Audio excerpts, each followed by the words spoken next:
आपको एक कमाल की चीज बताऊं जिसको अंग्रेजी भाषा में ट्विन टेलीपैथी बोलते हैं। सिंपल शब्दों में समझाऊं तो इसका मतलब ये है कि दो जुड़वा लोग जो एक टाइम पे पैदा हुए, वो एक दूसरे के दिमाग में क्या चल रहा है बिना कुछ बोले समझ जाते हैं, भले ही वो आमने सामने मौजूद ना हो तब भी। एक स्पेशल टाइप का कनेक्शन जिसको डॉक्टर रियल लाइफ में मानने से साफ इनकार कर देते हैं। साइंस में इसका कोई प्रूफ नहीं है, लेकिन फिल्मों में तो है। और इसी मजेदार कॉन्सेप्ट पे बेस्ड है तापसी पन्नू की लेटेस्ट फिल्म ब्लर, एक खतरनाक सस्पेंस थ्रिलर जो आपके दिमाग से खेलने की पूरी ताकत रखती है। लेकिन पहले ही बता दूं, ये माल ओरिजिनल नहीं डुप्लीकेट है, इसीलिए फिल्म पसंद आए तो क्रेडिट ओरिजिनल को जरूर देना। हुलियाज आइस के नाम से एक स्पेनिश फिल्म है जिसका पोस्टर जितना इंटरेस्टिंग दिखता है, असलियत में फिल्म उससे भी ज्यादा भयानक है। कहानी दो जुड़वा बहनों की है जिनका आपस में एक स्पेशल कनेक्शन है। जैसे मैंने आपको पहले समझाया, सेम टू सेम उसी टाइप का। अब होता यह है कि दिल्ली में रहने वाली एक बहन को अचानक रात में अपने गले में कुछ घुटन सी महसूस होती है। फटाफट दूसरी बहन को फोन मिलाया जाता है जिसका कोई जवाब नहीं आता, और जैसे ही नैनीताल में उसके घर का दरवाजा तोड़ा जाता है, सामने उसकी लाश मिलती है फांसी के फंदे पे लटकी हुई। अब एक कमाल की बात और सुनिए, ये जो बहन है जिसकी मौत हुई है, वो आंखों से पूरी तरह अंधी हो गई थी। उसको इंतजार था किसी डोनर का जो उसको अपनी आंखें दे सके।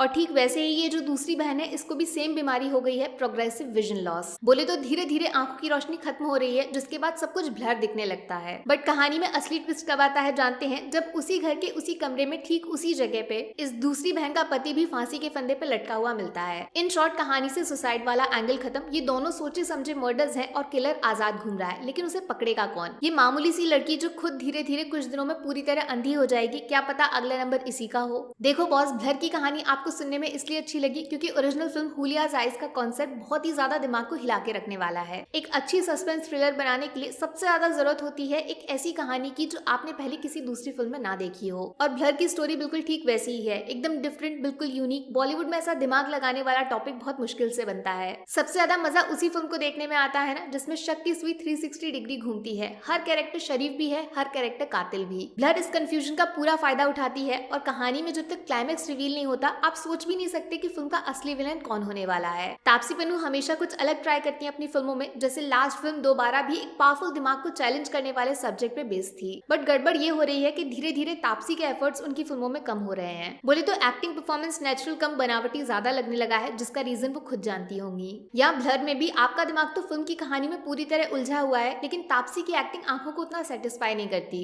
और फिल्म के डायरेक्टर उनकी ज्यादा मदद नहीं करने वाले, क्योंकि स्क्रीन प्ले शुरुआत में थोड़ा धीमा, इधर उधर बिखरा टाइप का है। ऐसा लगता है ओरिजिनल फिल्म को देखकर बस वही सेम चीजें छापने के चक्कर में वो फिल्म को एक सीक्वेंस देना भूल गए। कहानी बार बार रीसेट हो जाती है, पिछले सीन से अगले सीन का कोई कनेक्शन नहीं है, बस ओरिजिनल में था तो रीमेक में भी डाल देते हैं। बाकी सस्पेंस थ्रिलर में अच्छे म्यूजिक का होना बहुत जरूरी होता है, जो नॉर्मल सीन को भी स्पेशल बना सकता है, लेकिन ब्लर में वो चीज गड़बड़ है। तो यार मेरी तरफ से फिल्म को मिलेंगे 5 में से 2.5 स्टार्स। पहला तो मजेदार कहानी जो क्लाइमेक्स तक आपको बिजी रखेगी। दूसरा, ये ट्विन टेलीपैथी वाले कॉन्सेप्ट का बढ़िया इस्तेमाल, डुप्लीकेट सही, नकल के लिए भी अकल चाहिए। और आधा फालतू बॉलीवुड मिर्च मसाला लगा के टाइम वेस्ट न करना, सिर्फ फिल्म की कहानी पे फोकस रहता है। नेगेटिव्स में 1 स्टार कटेगा कमजोर स्क्रीन प्ले, डायरेक्शन परफेक्ट नहीं है। दूसरा, तापसी थोड़ी कंफ्यूज लगी फिल्म में, उनका परफॉर्मेंस सेटिस्फाइंग नहीं है।